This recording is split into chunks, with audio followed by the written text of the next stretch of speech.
పన్నీరు సెల్వం తమిళనాడు ముఖ్యమంత్రి జయలలితకు వీర విధేయుడు. ఇంకా చెప్పాలంటే అమ్మ కనుసన్నలో నడుస్తూ ఆమె మాట జవదాటని వీర భక్తుడు.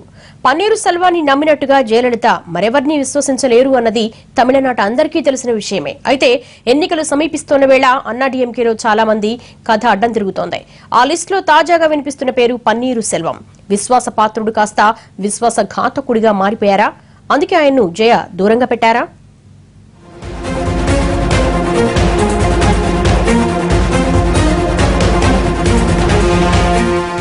రామాయణంలో రాముడికి భరతుడు ఎంతటివాడో జయకు పన్నీరు సెల్వం అంత.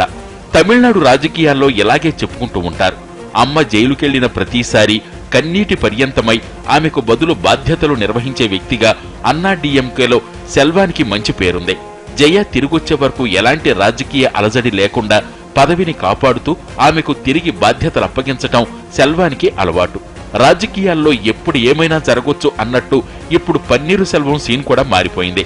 అమ్మ కనుసన్నల్లో మెలిగి ప్రతిక్షణం ఆమె ఆజ్ఞ కోసం ఎదురుచూసే పన్నీరును జయ తెర వెనక్కి పంపించేసినట్టు సమాచారం. పన్నీరు సెల్వంపై అమ్మకు కోపం వచ్చిందంటే నమ్మలేకపోతున్నాయి పార్టీ వర్గాలు. కానీ అది నిజమే. అందుకు కారణాలు లేకపోలేదు.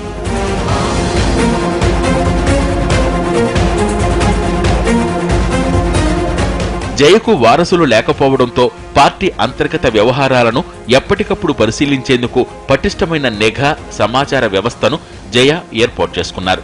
అంతర్గతంగా అదే సమాచారం ఆధారంగా పార్టీ నేతలపైన మంత్రులపైన చర్యలు తీసుకుంటూ ఉంటారు.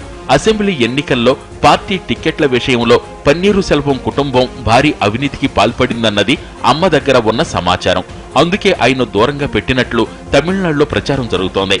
పార్టీ నుంచి బహిష్కరించినట్లేనని చెప్పుకుంటున్నారు అన్నాడీఎంకే నేతలు. అభ్యర్థుల ఎంపిక విషయంలోనూ పన్నీరు సెల్వం పాత్ర లేకుండా ఆయన్ను జీరో చేశారు సీఎం జయ. అంతేకాదు, నమ్మిన బంటే తోక జాడించడంతో ఆయన్ను జయ గృహ నిర్బంధంలో పెట్టారని కూడా ప్రచారం జరుగుతోంది.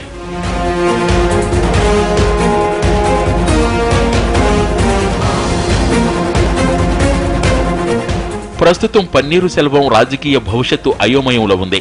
ఎలాంటి నిర్ణయాన్ని బహిరంగంగా ప్రకటించకుండానే తన పని తాను చేసుకుపోతున్నారు జయలలిత. అభ్యర్థుల జాబితాను దాదాపుగా ఖరారు చేసిన జయ మంచి ముహూర్తం చూసుకుని ఎన్నికల ప్రచార బరిలోకి దిగుతున్నారు. అయితే పన్నీరు సెల్వం అమ్మ పక్కన కనిపిస్తారా లేదా అన్నదే రాజకీయంగా ఉత్కంఠ కలిగించే అంశం. పన్నీరు సెల్వానికి టిక్కెట్ ఇవ్వటం కూడా డౌటే అంటున్నారు అన్నాడీఎంకే నేతలు. అధికార పార్టీలో చోటు చేసుకుంటున్న పరిణామాలపై విపక్షాలు ఆచితూచి స్పందిస్తున్నాయి. మంత్రులను గృహ నిర్బంధంలో ఉంచారని వైగో లాంటి నేతలు బహిరంగంగానే విమర్శిస్తుంటే డిఎంకే, డిఎండీకే మాత్రం నోరు మెదపటం లేదు.